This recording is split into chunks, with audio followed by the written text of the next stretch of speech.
In the quiet village of Amanato, where red soil whispered secrets and moonlight lingered longer than usual, there lived a widow named Grace and her only son, David. They were poor, but their hearts were full until the day everything changed.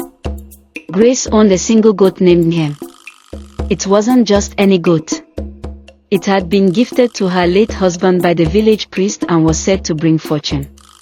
Every morning, Nkem would bleat loudly, waking David for school and nudging Grace's hand during evening prayers. It was more family than animal. One harmattan morning, as mist crawled across the ground, David noticed something strange. Nkem's eyes were red, and its bleats, usually full of life, sounded like a weeping child. Grace dismissed it as nothing.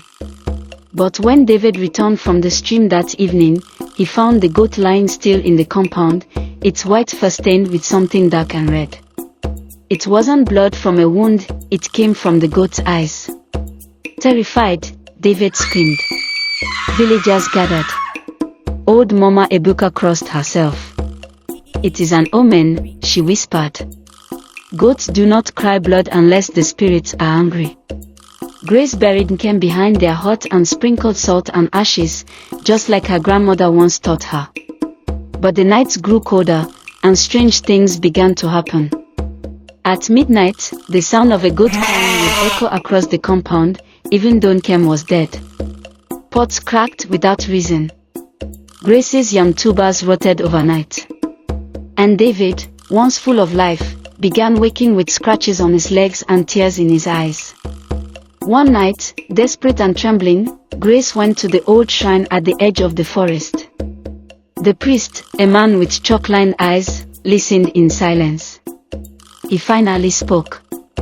"The goat was a gift, not to your husband, but to the gods. It was meant for the sacred fire, not for a cooking pot or a home. You must return it." "But it's dead," Grace whispered. "Then bring what remains," he said. "And bring your son. The bond has passed." The next day, Grace unearthed Nkem's bones and carried them in a calabash.